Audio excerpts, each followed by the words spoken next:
Hi, everyone. Welcome back to the Becoming Anchored podcast. We're so glad that you're here with us today. I am Lauren Jackson. This is Laura Deneen. We are your hosts. And we just wanted to do a quick little intro. We work in a group private practice in Brentwood, Tennessee. We specialize in working with anybody from 6 years old, all the way through the lifespan. We see a lot of different presenting issues from anxiety, depression, grief and loss, OCD, eating disorders, life transition, you name it. So if you're in this area, we'd love to connect and work with you. And quick disclaimer, this podcast is meant for informational purposes only. If you are finding that as you listen to our content, you might benefit from therapy, like I said, reach out. We'd love to connect and work with you. If not, if you're not local to us, find somebody licensed near you. Thanks, Lauren. So our practice Anchored Counseling Company, we're just south of Nashville in Brentwood, Tennessee. And we would love to connect with you. Like Lauren said, Lauren actually came to me almost a year ago now with this idea of starting this podcast, and it's been such a fun adventure for us to learn all the things from the microphone setup to recording.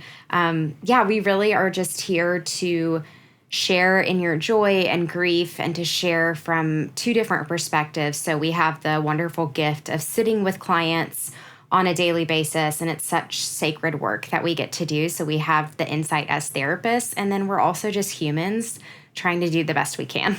And so we really are going to pull from our experiences as, first and foremost, as human beings, and then secondly, as therapists. So thanks for being here. If you're new to the show, we're super glad to have you guys here with us today.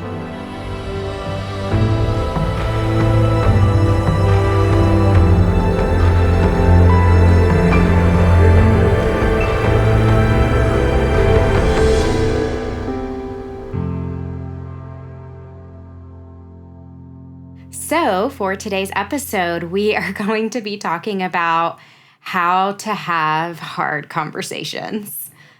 I'm chuckling as I'm sharing the title because I know for a lot of us, it can feel just so daunting. And we as humans, I think, are avoidant by nature. And having a hard conversation, or this topic of having hard conversations, maybe isn't something that we're super used to or comfortable with, but it does feel like an important one because I know that Lauren and I certainly have hard conversations in our roles, and I've certainly had to flex that muscle being a business owner more so than maybe I would have imagined 10 years ago.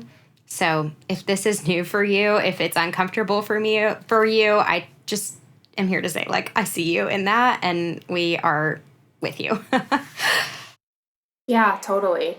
I think maybe it would be helpful to start out by even you and I just defining what is a hard conversation, because I feel like that can mean a lot of different things. What is it what comes to mind for you when you think of what a hard conversation is? Because it probably means something different to me, who tends to be more who tends to be much more conflict avoidant. Sure. You know what I mean? Yeah. And I certainly used to be more conflict avoidant than I am now, right? But maybe my healthy self is more, maybe not I'm trying to find a conflict, but I lean in quite frequently. But yeah, when I think of a hard conversation, I'm thinking of maybe anything that causes me anxiety, or where I'm having some type of physical response or physical sensations before entering into that space with another person. So we in the practice talk a lot about kind of this concept of embodiment. So really paying attention to what's happening internally. And so it doesn't really matter what the content of the conversation is, because we could talk about hundreds of different conversations that may be hard, right? Maybe you're asking for a raise in your company, or maybe you're telling a family member that you need to set a boundary with them. Whatever the content is, our bodies tend to respond in a certain way before we have conversations. So that's really a cue to me that maybe the conversation I'm about to have is going to be hard. is if I notice like my heart starting to beat a little faster, or maybe I notice like I will frequently feel a pit in my stomach. Those are kind of two primary bodily sensations that show up for me. And that can be a tell that, oh, okay, this conversation might be hard for me. Mm-hmm. What about you? I tend to categorize, I tend to categorize hard conversations as anything that I feel like might possibly like bump up against somebody else's stuff. So meaning if anything that I might say that possibly like could potentially like ruffle somebody's feathers can feel hard to me. And it also, and this is probably true for a lot of people, the level of hardness of the conversation for me can also be dependent on who the person is that I'm going to have that with. So, sometimes, this feels like a hard topic for some reason because I don't know why it feels hard. We're talking about having hard conversations, and this conversation feels hard. For some reason, it feels hard for me to articulate, and I'm not sure why. And I'm just being like super real and like honest right now. But yeah, I think the person that perhaps this conversation or confrontation is with, and then who that person is also can determine the level of risk that is involved in having that conversation. So those are a few things that come to mind for me. I mean, like I said earlier, typically I just tend to be generally conflict avoidant. And I say that pretty loosely because, like you said, Laura, I have gotten so much better at having these kinds of conversations. And like innately in like my DNA, I just tend to like want to lean away. Like that just is like my nature. So it's my nature to lean away anytime I feel like I might say something or confront or assert in such a way that might cause discord or might cause tension or might cause a disruption of some sort. I'm a 9 on the Enneagram, so that probably gives you guys some context as to where I'm coming from and maybe why I'm like having a hard time articulating. But I just, that the peace that I seek externally and internally is such a deeply rooted, wired thing for me. And so I just have to pay super close attention as to how that's showing up and how that potentially could be negatively impacting my needs, my relationships, and the conversations I need to have. So that was a little bit long-winded, but those are the things. No, I mean, I'm tracking with you, and I know that you can do it because we've had hard conversations. I've observed you have hard conversations. So I really think that at the end of the day, you are really self-aware and it is an intentional choice, right?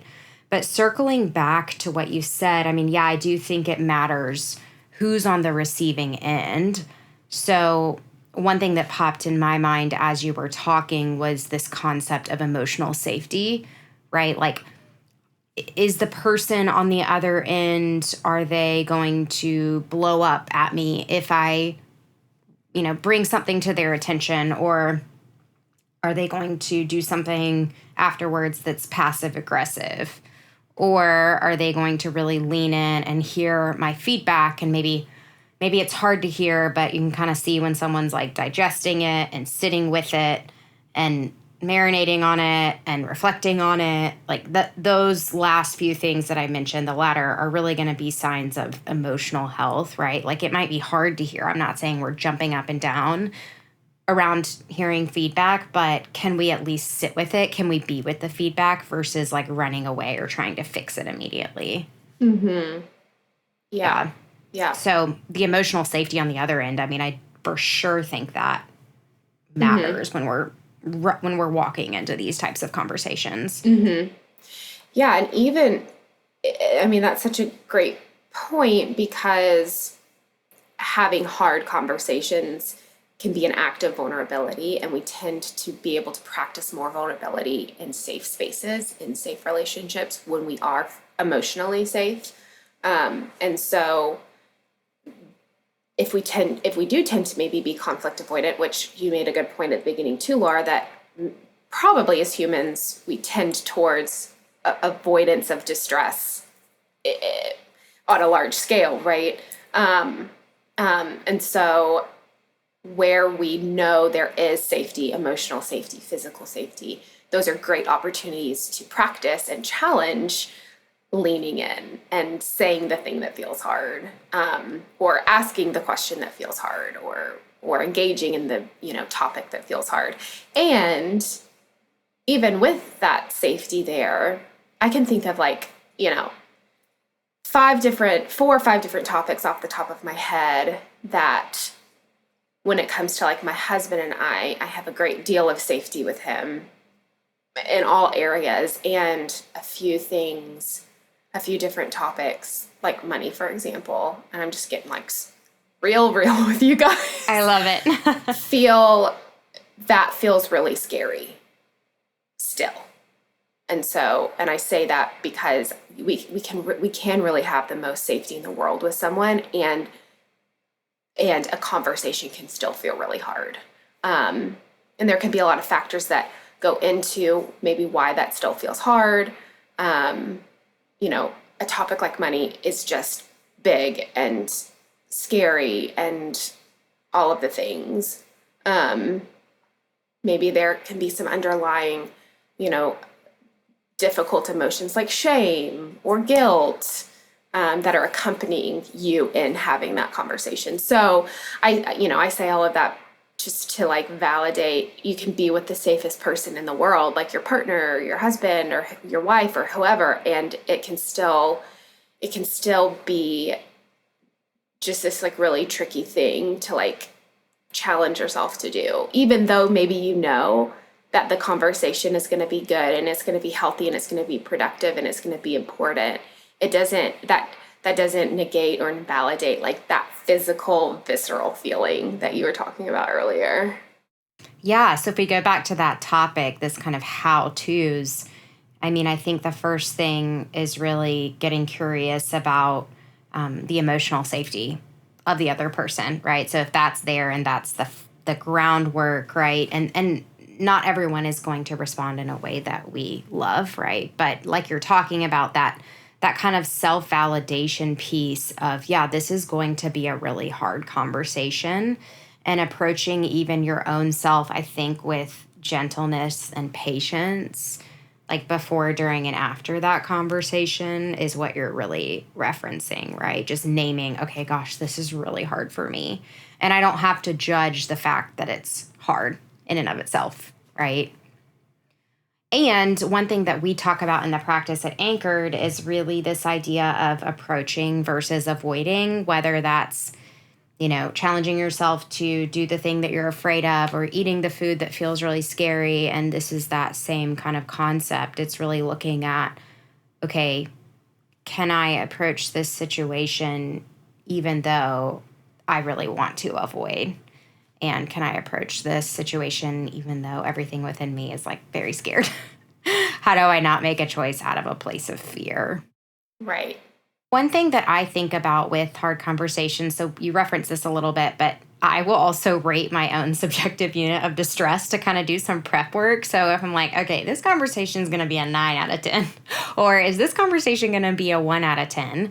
And then I will also ask myself what I'm hoping to get out of the conversation, like kind of what my what I'm wanting, what I'm wanting to communicate in the conversation, maybe what I'm hoping the end goal of the conversation would be. And of course there's room for like flex if we're talking to another human, because they have their own opinions and feedback, et cetera, et cetera. But really communicating in a clear and concise way is definitely a muscle that I've had to flex, versus like taking 5 different like routes to get to the end point. Like that's been something, the clearness and the conciseness, that's been something that I have really had to work on, along with asking myself of like, hey, what's the point of this conversation? Am I having this conversation because I want to guilt the other person, which hopefully we're not doing that, or shame them? Or am I having this conversation because I would like for something to change, or I would like a component of our relationship to change? Mm-hmm. Yeah. And when Laura says subjective unit of distress, she's just referring to like your own internal level of like discomfort that you're feeling. And so we typically with clients will help them rate that on a scale of 0 to 10. And so you can do that for yourself. Yeah, and there's something about that, like naming that I'm in distress, like, whether it's a conversation with staff or friend or family or whatever, there's something about that is really helpful for me. And I know this might not be the case for everyone, but there's something about just like saying, okay, this is going to be really hard. And I can maybe practice radical acceptance around this idea that it's going to be really hard, right? I don't have to love this conversation. I don't have to want to do it, but I'm willing to do it for the sake of the relationship because I think it's important. Maybe I'm trying to model assertiveness skills, whatever it might be, right? So there's lots that goes into a hard conversation. Mm-hmm. Yeah. One of the things that we talk a lot about on the podcast is this idea of building awareness and like introspective awareness, like internal awareness emotionally, physically, cognitively, with all of these different topics that we're talking about throughout these episodes. Really, before we can make change around anything, we do have to have awareness of what we're wanting to change first. And so if we notice that we tend to be conflict avoidant, or we tend to shy away from those difficult conversations that we know maybe need to be had,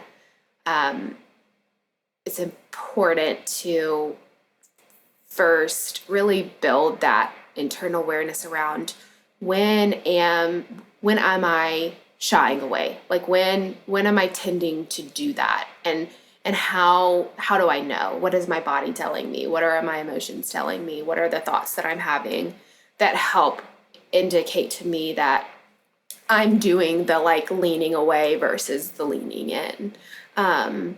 Because building that awareness piece first is really going to be a helpful antidote to shame that can show up when we are trying to make change and that change isn't happening the way we want it to, or the way like on the timeline that we think it should, right? Building that awareness piece first helps us to have compassion for ourselves around the pattern of leaning away that we have like created or over the years or whatever. And so I just know that that's like a theme that we kind of talk about, that we bring up in each episode, is just this idea of just building that internal awareness of our internal world and what's going on, to help us challenge ourselves around all of these different topics that we talk about, like hard conversations. Yeah. And to tag along with what you're saying, that insight just feels so important. And there's so many different things that could be kind of a sidebar today around what goes into making a conversation hard, just to kind of get your mind, or your juices flowing, so to speak. One thing that can be really helpful is to think about really the why in a curious way of what makes this conversation hard. Am I afraid of disappointing that person? Am I afraid of their emotional response? Am I afraid that they're going to be mad at me and I can't tolerate knowing that someone else is mad at me? Or is it more rooted in family of origin? Maybe you never had a parent or caretaker that modeled how to do that well. And so you're really having to go back and kind of reteach yourself how to have hard conversations, especially if that wasn't modeled to you growing up. And this is what we talk about with clients, just, that piece around assertive communication. Lots of us maybe grew up in passive homes or passive aggressive homes or even aggressive homes. So really leaning into that muscle of practicing assertiveness skills can be really challenging, especially if we never grew up with that model. Totally. Yes. I love this that you bring up because, it can tap on not only our present day, maybe experience of tending to be more peacekeeper, right? As well as that historical piece of I need to be accepted, or I'm scared of not being accepted. And that can, that fear or whatever narrative that's there maybe historically that has followed you into the present can come from anywhere and can kind of sound like anything. And I think it's really important to, as you're building awareness, pay attention to maybe how historical is this thing that is wanting to keep me from leaning in. And again, these are, we're kind of pulling some layers back here. And so these are all things that if you see a therapist, we'd encourage you to explore with your therapist, right? But then the work in the present is I can have this hard conversation. I can lean in. This other person can have the reaction that they have, and I'm still accepted, right? Like that's like that present work. So I just love that point that you make, Laura, because it can tap on the present, and it can tap on something historical too that we need to have some room for when we're building that awareness. Mm-hmm. Or even maybe explain some of the distress, right? So if I have had hard conversations before and maybe they didn't go well, maybe this conversation in and of itself isn't that hard, but what makes it harder is I've got that trauma memory network that is now associated with having hard conversations. Right. Mm-hmm. Yeah, so being mindful of that piece, I think, is just really, really important. And then just taking care of ourselves. I know that just with the hustle and bustle and jobs and kids and spouses and bills and all the work-life balance, all the things, right? But after we have a hard conversation, I do think it's really important to connect with other people that know about the conversation, that can support you, that can really process with you if that's available to you, and really take care of yourself. So really check in with yourself. Like, what are my takeaways? What would I say differently or do differently next time? What is there to learn from this conversation? Was I wanting to take care of that person when maybe that's not my responsibility? And then how can I tweak that and pivot just ever so slightly for the next conversation? So Lauren and I are both all about learning and growing in health promoting ways versus shameful ways, right? So checking in with ourselves and then also taking care of ourselves after a hard conversation can be really important. So I know that we talked about quite a bit. We talked about, what's the fear, validating that conversations are hard, maybe some family of origin stuff that is impacting your ability to have hard conversations, whatever it might be. We hope this was helpful for y'all. Y'all know that at the end of each episode, we give some homework and an affirmation. So your homework from me is to go have a hard conversation.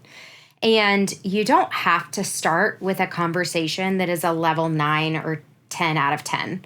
We want you to build your confidence. So we always encourage starting like with a 1 out of 10 or a 2 out of 10, and then work your way up that subjective unit of distress scale that we talked about today, because that helps all of us build our confidence. So that's just a side note and kind of a quick little additional piece for the homework. Think about your subjective unit of distress, have that hard conversation that maybe you've been avoiding, and challenge yourself to approach it. And then Lauren has a quick affirmation for y'all. Yeah, so I'll just leave you guys with really simply, you are capable of leaning into difficult conversations. So good. Yeah. So important. I'm going to take that with me today too. Great. Me too. Thanks for being here. Yeah, truly. Both of us are. Thanks for being here, you guys, on the Becoming Anchored podcast. We're so honored that you are listening and taking time out of your day to be with us, and take care. Bye, guys. Bye.